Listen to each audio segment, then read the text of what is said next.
Okay, everyone, we are live.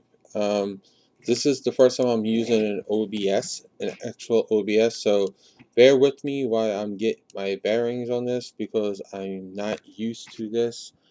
So, yeah, this is my first live show on here in a while. I've been doing most of them on Comic Frontline. Go check out that on YouTube and on comicfrontline.com. Every day we have new content going up. We post Power Ranger stuff all the time over there, as well as comic book and all things in geek culture. We also run monthly giveaways now. So check out that Frontline Live every Tuesday night, 10 o'clock p.m. over on Comic Frontline. But this is a Power Ranger Beast Morphers Season 1, Episode 1 review slash discussion, because if anybody wants to leave a comment in the live chat, please feel free to do so, and I'll try to read them off as best as I could as we're going along. But I'm just going to start this slideshow real fast so this way you guys can see what's going on. So we start off with Blaze and the gang, because we had Blaze, Ravi, um, Devin, and Roxy, all at this this gym. And I like what I love here was Devin was kind of doing a little bit of hip hop keto there. Like it looked like he was like a little throwback to Zach. He was trying to do a little bit of hip hop the keto, mixing some dance in with some martial arts, which I love that little throwback. And then we find out right away that Blaze is kind of a jerk. He's kind of the Jared of the show, where he thinks he's superior to people, or maybe it's just something about Devin that rubs him the wrong way. But he's definitely conceited and cocky when it comes to Devin. That's for a fact. And Ravi, I like, right away stands up for Devin and tells Blaze, "Yo, Blaze, why don't you?" But Blaze puts him, down and tells him, "Look, I got this. Leave me alone." And Ravi backs off a little, but you can tell he does it uneasily. Um, and Blaze and Devin get into a little mix the cuffs. And I love the martial arts in here. Like the flip right here was freaking spectacular. I love that this is all original footage again. Most of this episode I think is original footage, if not all of it. Um, but I just love how it's going. Like they really bring you back to the old school with this, and I think this even brings you back to like the Disney era, because that's why I would compare this season to so far is the Disney era. And again, they're still doing it, but Devin's father shows up and he's like, "Hey, Dad, hey." That was pretty cool. Here goes Betty, and I loved her here. Like she's all like, I'm the superior person. I'm taking my job super seriously. When really she's a little bit of a bumbling boof, um, along with Ben, which we'll see momentarily. I love that she was pretending to be so much taller, like she had to stand on the stool so it appeared that she was taller. I love that little aspect of it. Ben, again, this is the Bulk and Skull team up of this year, but you know what? I like that. I don't care. I like the little team up of Bulk and Skull. I think this is the Bulk and Skull that we need for this season. Which I didn't like, last season's Ninja Steels. I didn't like their Monty and Victor. I thought they were idiots. And this is more like, they're trying to do good and they're trying to be the right people, but they just have, some mishaps. And then we also see the first Zoe. Zoe meets Mayor Daniels, which is Devin's father. Uh, I love here when she says, like she does, like she has big answers. Like she wants to fix big problems. She doesn't want to run from them. And then we see the commander, who we find out later on is actually Ravi's mother, which was interesting. So we got two Rangers in power, two Rangers on the team, and their parents are people in power. So that's going to be interesting. We never had that one before. And here goes our first look at Nate. We know that he's now Nate Silver. So Nate Silver is running. He's the head scientist in all this, and he's showing the mayor about it. And this is the tubes where they're going to be infusing the DNA into the animal DNA into the Rangers themselves, and a little bit of the schematic when the mayor finds out that they're creating Rangers. And here's some nice shots of the weapons, and also explains how they're going to be using the teleportation stuff here. I love this. The morphers. Just let me take off this image real fast. So there you go. This way you guys can see that better. I love the morphers, the weapons. They're so much better. I mean, they're so cool. And then we get a little bit of the infection. This is Evox entering the stream. So this is when Evox first, invades it, and he goes into the tube, which we saw the Devin, saw Evox in. And here goes a demonstration of the teleportation, which again, really cool that they showed how it's done, and that's where it ends up, because that's where Nate wanted it to end up. The opening of the Morph X power plant kind of thing, which is really cool. I like that. I thought that was really cool. The mayor dedicated, opened it, and then here's the Beast. The Rangers getting their infusion of Beast X. They're getting their Morphex Beast DNA combination recalibrator, whatever you want to call it. But not everything's going right. They're at 60% and they're getting there, but then Evox comes and Evox invades everything. And let me just see if anybody's in the live chat. No. All right. So going back to this, I thought it was really cool. We see what's going on. Evox has corrupted the system, and the Rangers are right away. Something's not right. And what's this going over? Blaze? Yep, that's right. Blaze then falls down. The real Blaze falls down, and his consciousness is stuck inside the avatar Blaze, which is why they're going to be glitching. So that's interesting. I love this look on him. He looks like he's really like evil and stuff, but not like ha ha ha, I'm evil. It's like that real like I'm sinister type thing. It's not the cackling one. Love this is a little bit more of the glitching stuff. How I said that they're going to be glitching.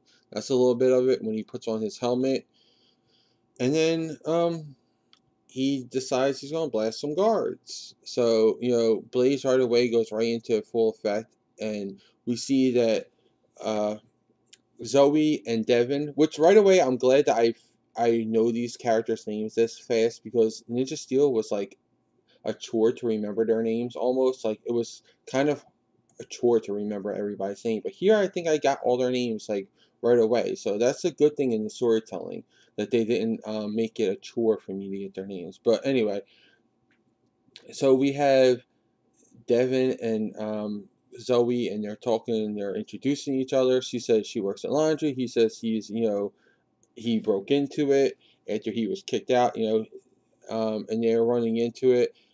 Right away, they're jumping into the action before the door closes. Devin sees what's going on, and that Roxy's the next one to be taken over.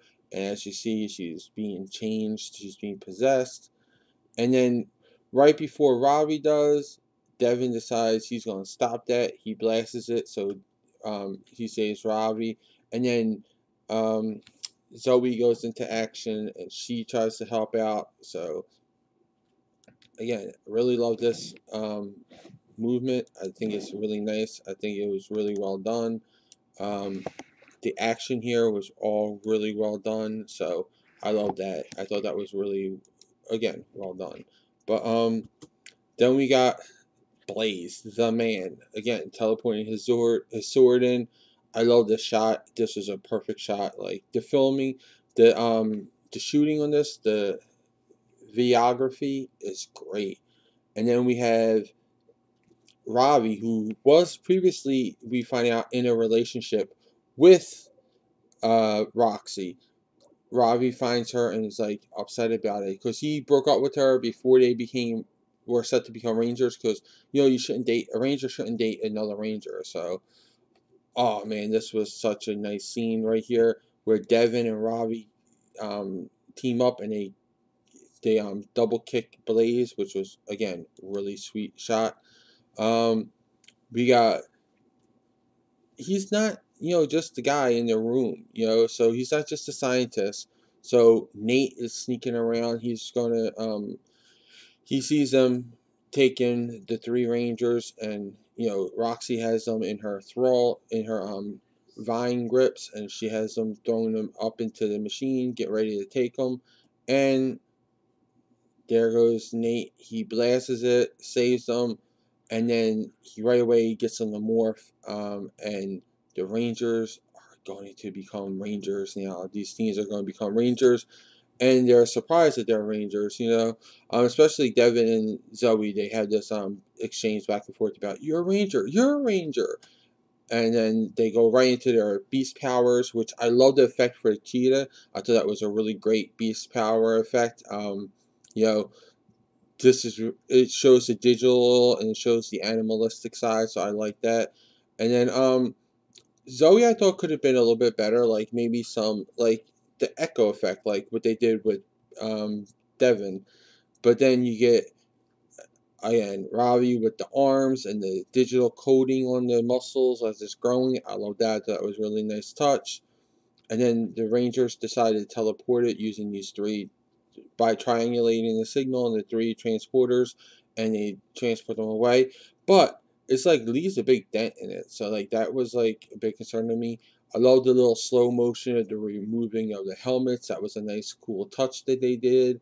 We got to see Ravi and Devin and Zoe all out of there, and then they saw the damage of what was left behind. So again, I liked it, but I thought like doing that was a little bit of a hard sell for me, just because I think you shouldn't leave that much damage behind. I mean, if you're Rangers, you definitely shouldn't be leaving that much damage behind, especially with the teleporter, because like what can you do to teleport next? Like, what are you going to teleport next? If someone teleports in there, they're going to be really screwed up. I mean, they're going to be like royally screwed up. So I hope like no one tries to teleport in there or out of there. That would be like a big mistake. Um, so I hope no one ever tries to do that, especially with the way that they showed it. But yeah, that was the episode. That's the episode. I really did enjoy it. I thought it was a really solid episode. Again, harkening back to the old days of Power Rangers through Disney, which I thought was a Disney era was a really good and underrated era. A lot of people like try to blow it off as just being there. Rianti's here. It says, "Hi, where did you watch the full episode?" Actually, I watched it through Fios TV app. So if you have the Fios TV app, you could watch it right there. That's how I watched it.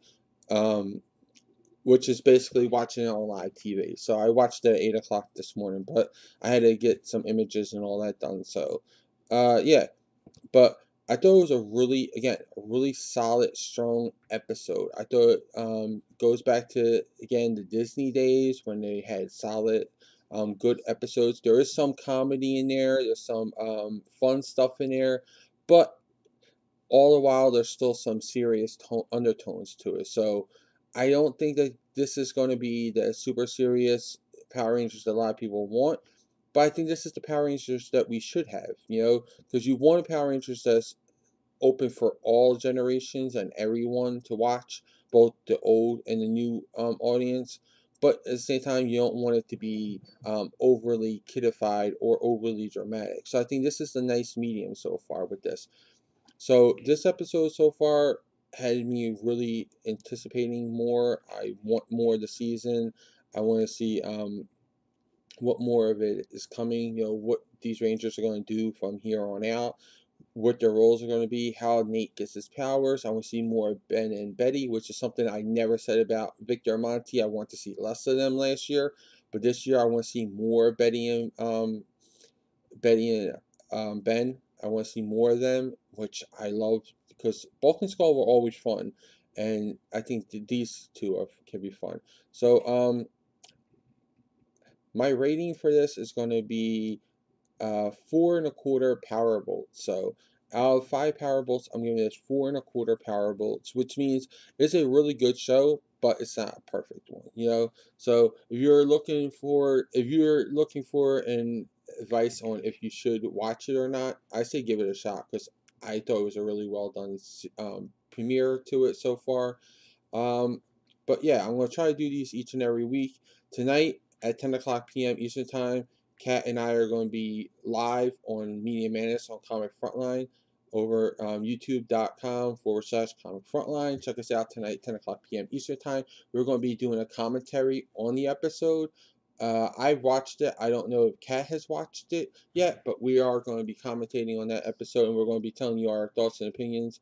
It won't be a long show, though, because we're just going to be giving you our overall thoughts on it. So, hope you guys can pop in there and help us, talk with us. Let us know your thoughts on the episode, too, if you get to watch it. So, that's it for this stream. Again, thanks for everybody for tuning in. I'm going to try to do more of these over here on my channel. This and Star Trek with the Picard series are going to be moving over here, but a lot of my stuff is going to stay on the Comic Frontline, so it'll be a mixture of both. But I'm also going to be doing some toy reviews and stuff on here with the Power Ranger Lightning collection coming out and the basic 6.6-inch figures coming out soon. So stay tuned for all that good stuff, and may the power protect you.